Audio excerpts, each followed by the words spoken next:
My sister used my infertility to announce her pregnancy at my party. I never thought I'd say this, but watching my sister cry felt like justice after what she did to me. You know those moments when your entire world shifts in an instant? When something so shocking happens that you can't process it right away? That was me 3 weeks ago at what was supposed to be my celebration dinner. A dinner I'd planned for months to celebrate finally getting promoted to department head after 7 years of grinding at my company. Let me back up. I'm Ellie, 34, and my younger sister Amber is 29. We've always had what I'd call a complicated relationship. Growing up, Amber was the golden child, prettier, more outgoing, and somehow always the center of attention. Our parents doted on her, and I learned to accept my role as the responsible, reliable older sister who never quite measured up to Amber's sparkle. As adults, we maintained a cordial relationship. I focused on my career while Amber bounced between jobs, relationships, and various influencer attempts. She has about 15,000 followers on Instagram, which isn't exactly Kardashian level, but enough that she considers herself a content creator. Her feed is mostly fashion hauls, makeup tutorials, and the occasional inspirational quote. One thing I've never shared publicly is my battle with infertility. My husband Ryan and I have been trying for a baby for 5 years. 3 failed IVF cycles, 2 miscarriages, and enough heartbreak to last a lifetime. We decided to take a break from fertility treatments 6 months ago for my mental health. The only people who knew about our struggles were my parents, Ryan's parents, and Amber, or so I thought. When I got my promotion, I wanted to celebrate something positive for once. I rented a private room at my favorite restaurant, invited 30 close friends and family members, and spent weeks planning the perfect evening. I even hired a photographer to capture the night, something I rarely do because I'm usually the one behind the camera. The dinner was going perfectly. The food was amazing, the wine was flowing, and I felt genuinely happy for the first time in ages. After the main course, Ryan stood up to make a toast. He talked about how proud he was of me, how I'd worked nights and weekends for this promotion, and how I deserved every bit of success coming my way. I was tearing up, feeling so loved and supported, when Amber clinked her glass. I have an announcement too, she said, standing up with this dramatic flair she's perfected over the years. Everyone turned to look at her. She's always had that effect on people. I know tonight is about Ellie, but I couldn't wait to share this with everyone I love. She paused, her hand drifting to her stomach in that universal gesture. I'm pregnant. The room erupted in cheers and congratulations. People rushed to hug her, asking about due dates and whether she knew the gender yet. My parents were in tears, they'd be grandparents at last, and there I sat, frozen. The bitter irony wasn't lost on me. After 5 years of heartbreak and thousands of dollars spent on fertility treatments, my sister was announcing her pregnancy at my celebration dinner, but that wasn't even the worst part. As Amber soaked up the attention, she added, I wasn't going to say anything yet, but I just couldn't keep it in anymore. Especially since I know how much Ellie and Ryan have struggled with infertility. It just feels like a miracle that our family will finally have a baby. The room went silent. Every single head turned toward me. People who had no idea about our fertility struggles were now looking at me with those pitying eyes I've grown to hate. My most private pain was suddenly dinner conversation. Ryan grabbed my hand under the table so hard it hurt. I could feel him trembling with anger beside me. I plastered on a smile I didn't feel and managed to choke out, Congratulations, Amber. This is wonderful news. The rest of the evening was ruined. No one wanted to talk about my promotion anymore. All conversation revolved around Amber's pregnancy. When would she be due? Did she want a boy or girl? Had she thought about names yet? My parents barely acknowledged me for the remainder of the night. They were too busy fawning over Amber, my mom already talking about planning a baby shower. When we got home that night, I broke down completely. Ryan held me while I sobbed, both of us in disbelief at what had happened. Not only had Amber hijacked my celebration, but she'd also shared our most private struggle with everyone we knew, without my permission. The next morning, my phone was filled with messages. Not congratulations about my promotion, but awkward expressions of sympathy about my fertility issues and congratulations for becoming an aunt. Even my boss texted me, saying she had no idea what I'd been going through and offering flexible hours if I needed them for treatments. I was humiliated. Furious. Betrayed. I tried calling Amber, but she didn't pick up. Instead, she texted, "Sorry if I stole your thunder a bit. Everyone was just so happy for me. We can celebrate your work thing another time. Love you." 2 hearts. My work thing. 5 years of climbing the corporate ladder reduced to a thing that could be rescheduled because her pregnancy announcement was clearly more important. Didn't respond. I couldn't trust myself not to say something I'd regret. For the next 2 weeks, I avoided family gatherings. I made excuses about being busy with transition meetings for my new role. In reality, I couldn't bear to see Amber basking in attention while everyone tiptoed around my infertility. Meanwhile, Amber's social media exploded with pregnancy content. Daily bump updates, even though she couldn't possibly be showing yet, ultrasound photos, and long, emotional captions about her journey to motherhood. Each post garnered hundreds of comments, and her follower count was steadily climbing. Then came the sponsored posts.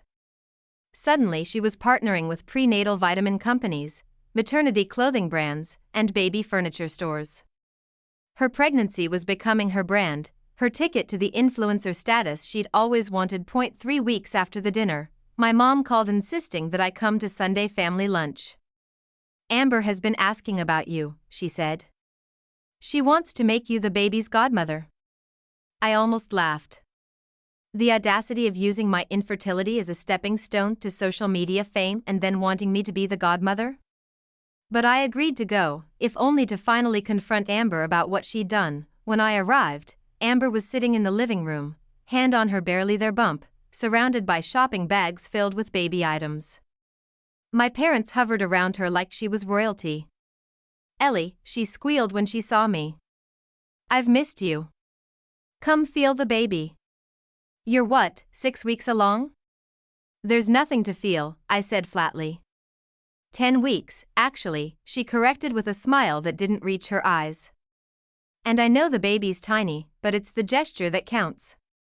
I declined and sat across from her instead of next to her on the couch. My mom shot me a disapproving look. Lunch was excruciating. All conversation centered on Amber's pregnancy.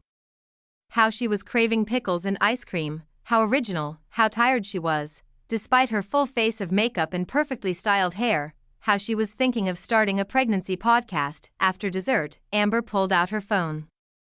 "I want to show you guys the nursery ideas I've been looking at."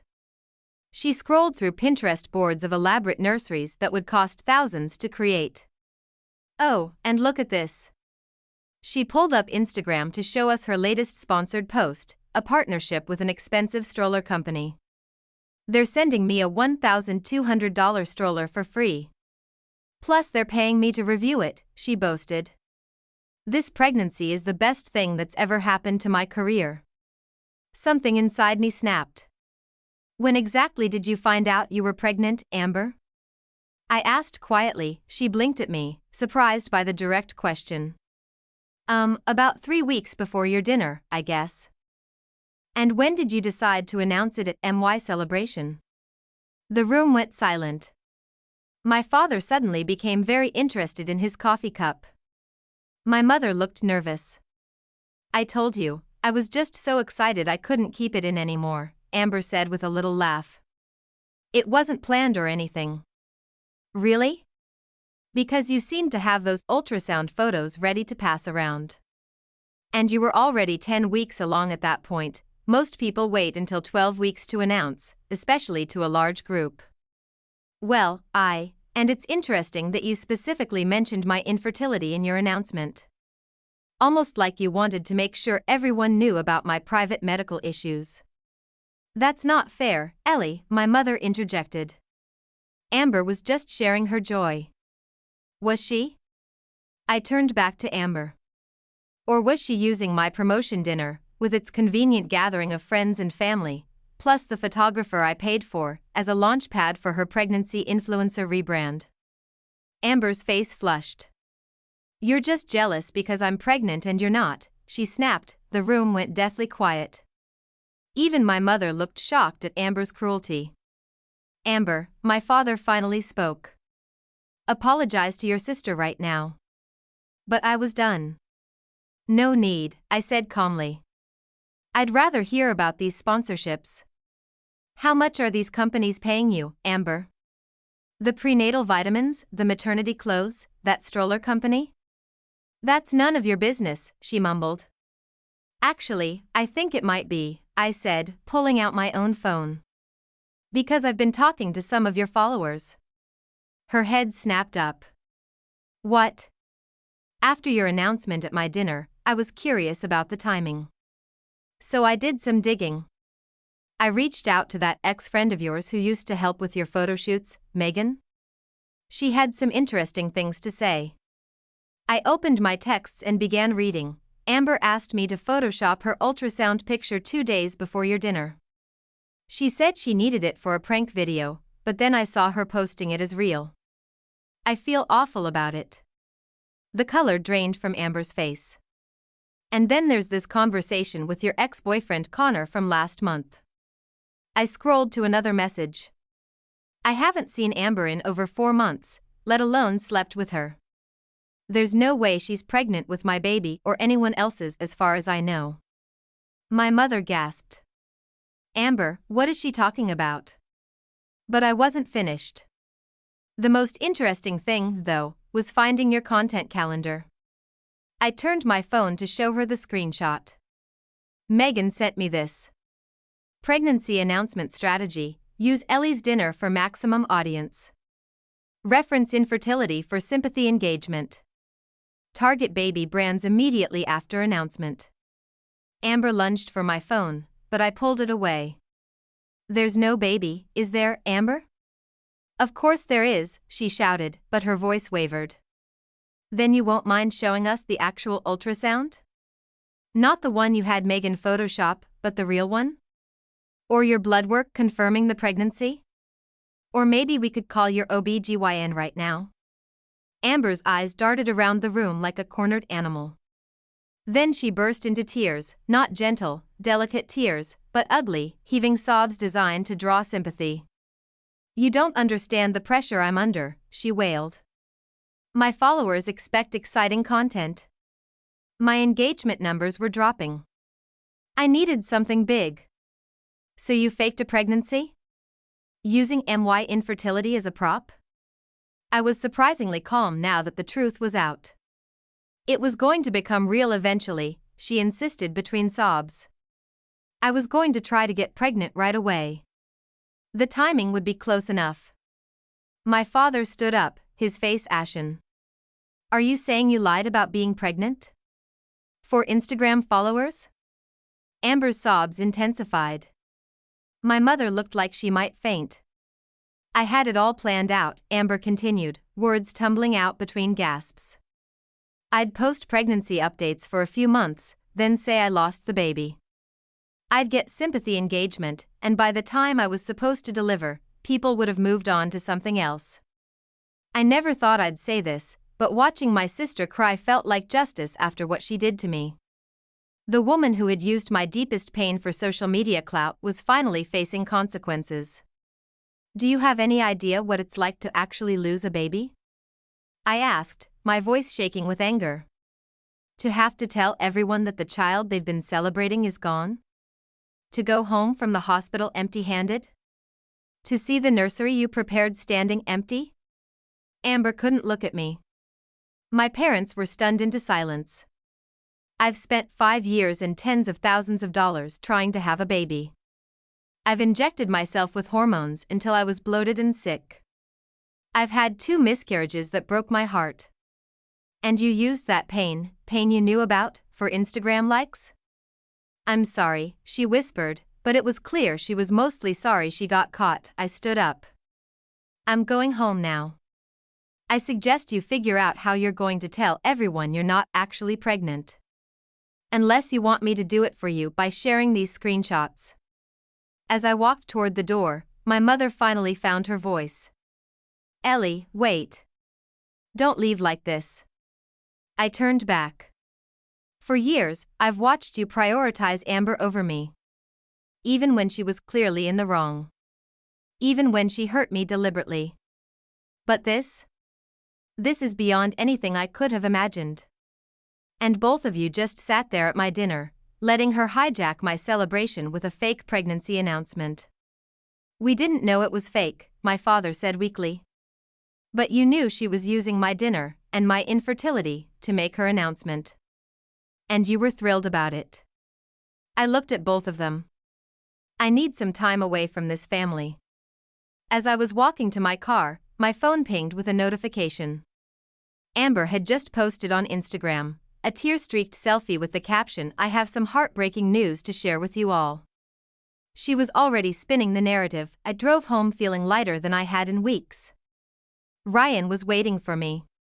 "How did it go?" he asked, concerned. I showed him the screenshots and told him what happened. He listened, then pulled me into a tight hug. "I'm proud of you," he said. "And I have some news too." He led me to the kitchen table where a folder lay open. Inside was information about adoption agencies. "I know we said we were taking a break from trying for a baby," he said. "But I thought maybe we could explore other paths to parenthood. Only if you're ready." For the first time in years, I felt hope again.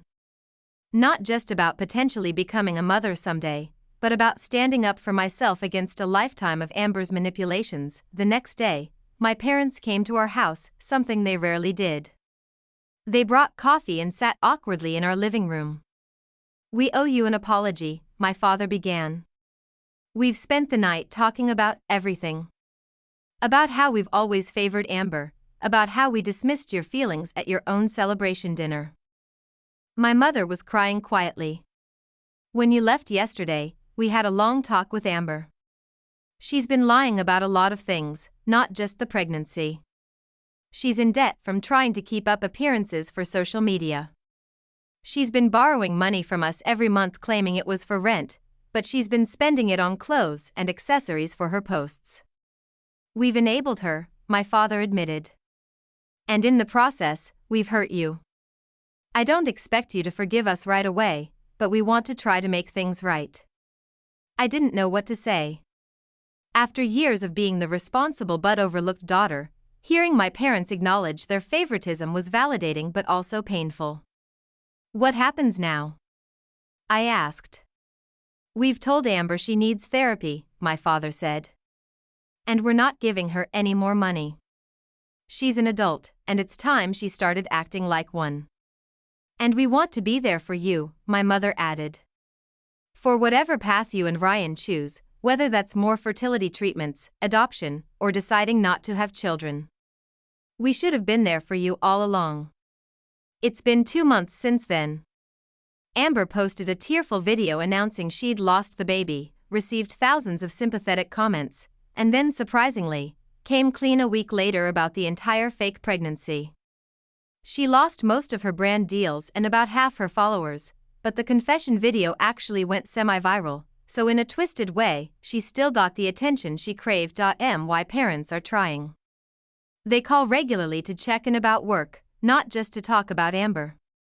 They've asked thoughtful questions about adoption and offered to help financially if we decide to pursue it. For me and Ryan, we're taking things slow.